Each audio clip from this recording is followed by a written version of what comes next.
Maintenant, on va travailler sur la parité d'une fonction. Pour déterminer la parité d'une fonction, on a trois méthodes. Premièrement, la méthode algébrique.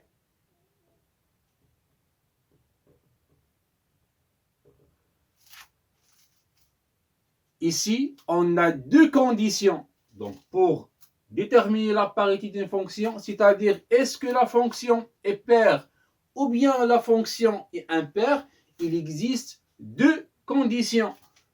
Condition numéro 1, pour tout x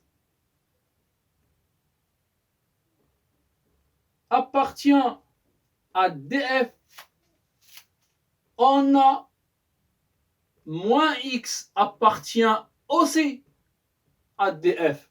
C'est-à-dire, quel que soit x appartient à df, quel que soit le nombre qui appartient à df, son opposé appartient aussi à df. Par exemple, 3 appartient à df, moins 3 appartient aussi à df. 100 appartient à df, moins 100 appartient aussi à df. Deuxième condition, pour tout x appartient à df, on a f de moins x égale. Donc, on va calculer f de moins x. On va remplacer x par moins x. Si on trouve le résultat égal à f de x, donc c'est une fonction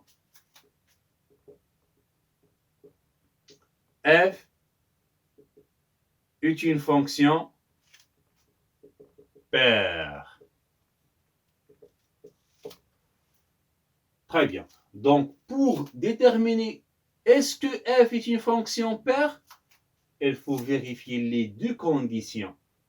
Premièrement, pour tout x appartient à df, son opposé appartient aussi à df. Deuxièmement, on va calculer f de moins x. On va remplacer x par moins x. Si on trouve f de x, donc c'est une fonction paire. Par exemple, f de x égale à 2x à la puissance 4 moins 3x carré plus 1. On a premièrement le domaine de finition de cette fonction égale à r égale à moins l'infini plus l'infini.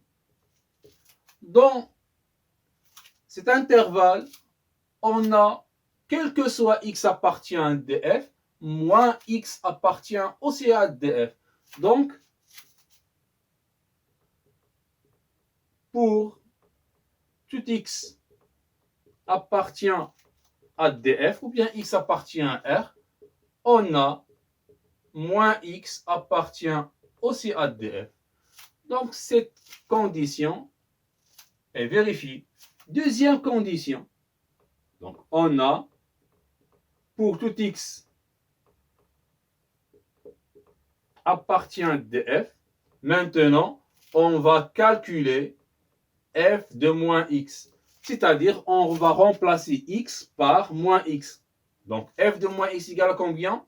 2. Moins x à la puissance 4. Moins 3 fois moins x au carré plus 1. Bien sûr, si l'exposant est pair, on va simplifier par le moins. Donc, c'est 2x à la puissance 4 moins 3x carré plus 1. Et cette expression, c'est l'expression de la fonction f, donc égale à f de x. Donc, f de moins x égale à f de x. Alors, f est une fonction paire. Très bien. Donc maintenant, on va étudier les conditions pour la fonction impaire. Donc pour dire qu'une fonction est impaire, il faut vérifier toujours la condition numéro 1. C'est-à-dire, pour tout x appartient à df, on a moins x appartient aussi à df. Mais pour Condition numéro 2, il faut vérifier que f de moins x égale à moins f de x. La différence entre pair et impair, c'est le moins. Donc, faites attention ici. Si on trouve f de x, donc c'est une fonction paire. Mais si on trouve moins f de x, alors c'est une fonction impaire. Par exemple, soit la fonction f de x égale à x sur x carré moins 7.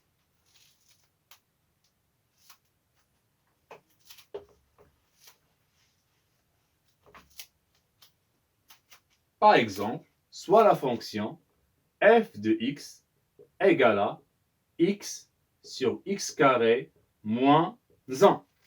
Donc, quel est le domaine de finition de cette fonction? Très bien. df égale à combien? Si x appartient à R, tel que, quelle est notre condition ici? C'est le dénominateur doit être différent de 0. Très bien. Donc, c'est x carré moins 1 différent de 0. Donc, si x appartient à R, tel que x carré différent de 1, x appartient à R, tel que x différent de racine 1, et x différent de moins racine 1. Bien sûr, sur la droite, graduée, les deux valeurs moins 1 et 1 n'appartiennent pas au domaine de définition. Très bien. Donc, à partir moins l'infini jusqu'à plus l'infini, sauf les deux nombres moins 1 et 1. Donc, c'est moins l'infini moins 1, union moins 1, 1, union 1 plus l'infini. On remarque ici que chaque nombre, son opposé, appartient aussi au domaine de finition. Donc, moins l'infini plus l'infini, moins 1, 1, moins 1, 1. Tous les nombres qui existent ici, leur opposé existe aussi. Tous les nombres ici et leur opposé sont existent. Alors, on dit que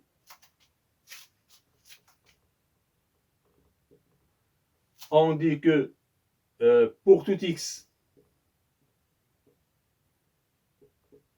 appartient à df, on a moins x appartient aussi à df. Maintenant, on va vérifier deuxième condition. On va calculer f de moins x. Donc, on a pour tout x appartient à df, f de moins x égale. Donc, toujours, on va remplacer x par moins x. Alors, f de moins x égale combien? C'est moins x, très bien, sur moins x au carré moins 1 égale à moins x, on ne peut pas simplifier moins x, sur moins x au carré, c'est x carré moins 1. Donc, cette expression, donc c'est f de x avec le moins, donc égal à combien? Égal à moins f de x. Donc, f de moins x égale à moins f de x.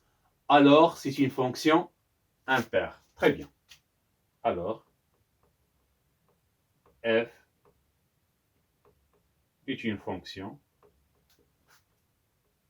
impaire. Une remarque très importante. La plupart des fonctions sont des fonctions ni paires ni impaires. Les fonctions paires et impaires sont des cas particuliers. Vous avez compris? Les fonctions paires et impaires sont des cas particuliers. Mais la plupart des fonctions sont des fonctions ni paires ni impaires. Maintenant, on va étudier la parité graphiquement.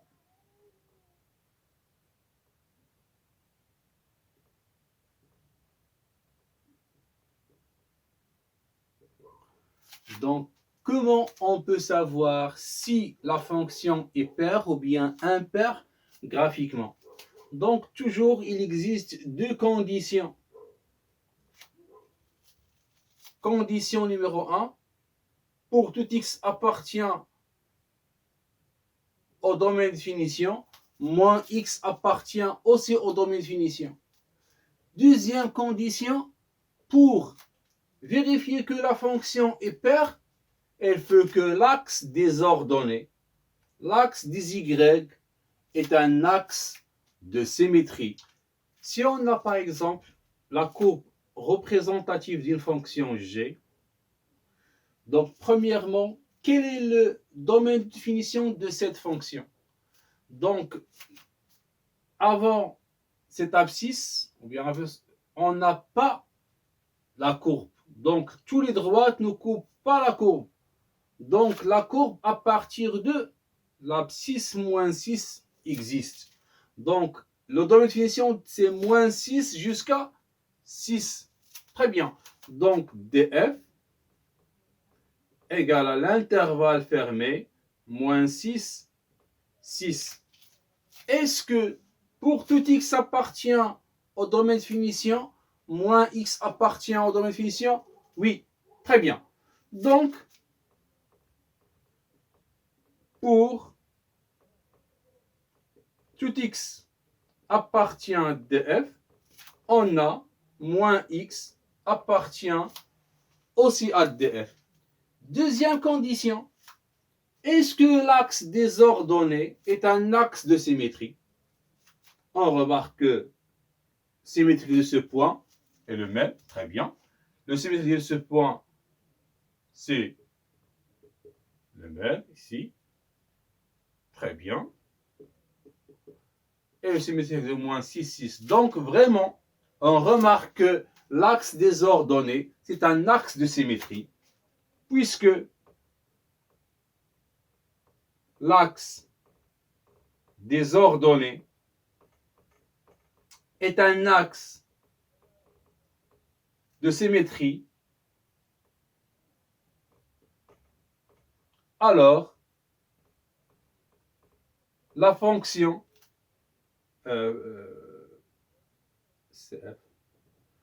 donc la fonction f est une fonction paire. Donc chaque fonction admet les deux conditions. Pour tout x appartient au domaine de finition, moins x appartient aussi au domaine de finition. Aussi, l'axe des ordonnées, c'est un axe de symétrie. Donc cette fonction est une fonction paire. Très bien. Maintenant, pour vérifier est-ce que la fonction est une fonction impaire ou non.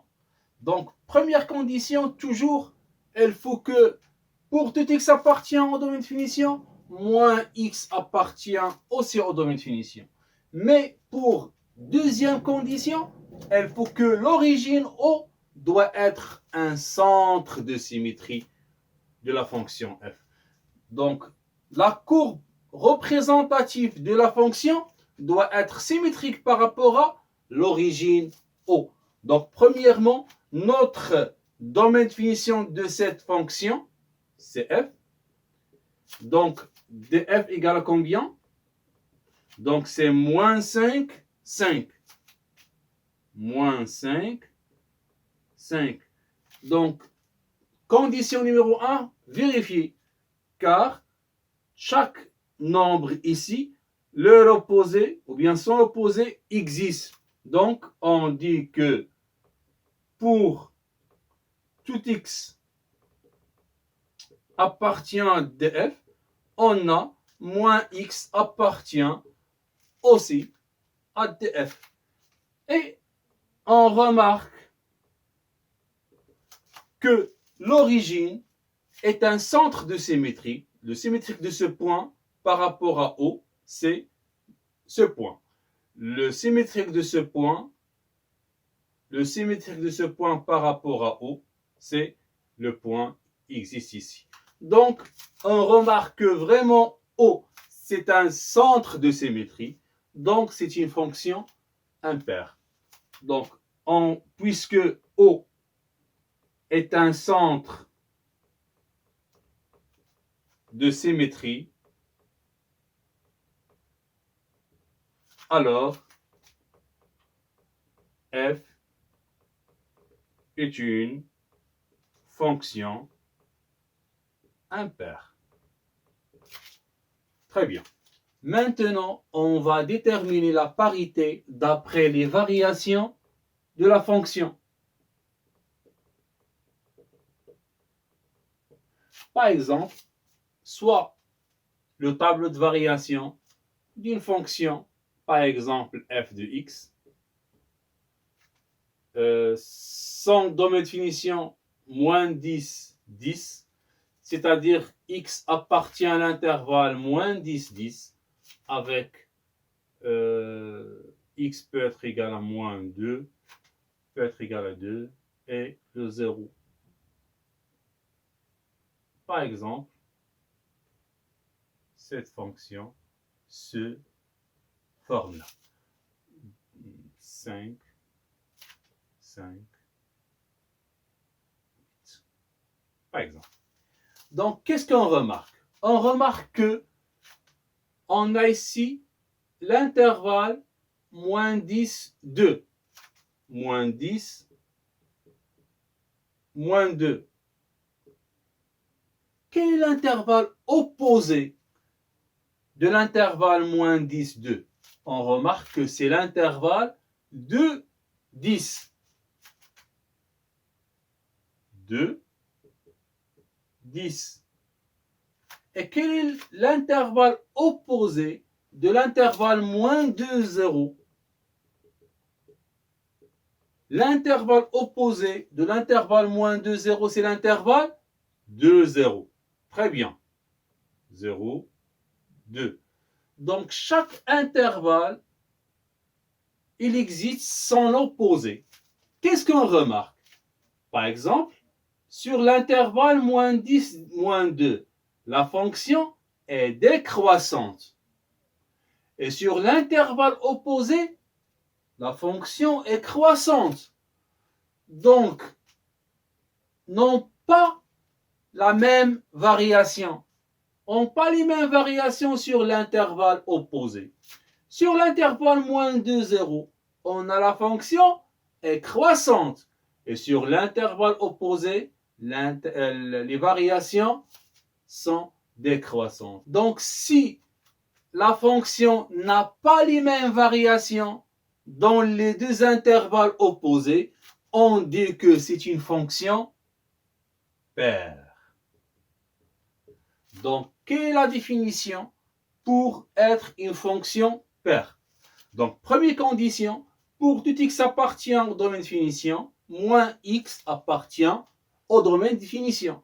Deuxième condition, si les deux intervalles n'ont pas les mêmes variations, alors on dit que c'est une fonction paire.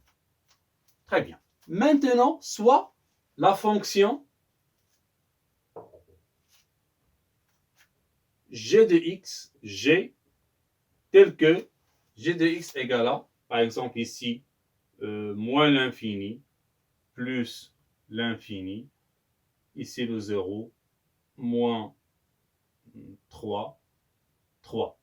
Par exemple, on a la fonction croissante, la fonction ici décroissante, ici croissante. Par exemple, 5 moins 5. Donc, quel est le domaine de finition de cette fonction? Donc, toujours le domaine de finition de la fonction existe ici. Donc, c'est moins l'infini plus l'infini. Et tous les abscisses ont des images. Donc, dg égale à moins l'infini plus l'infini. Donc, pour tout x appartient à dg, on a moins x appartient aussi à dg.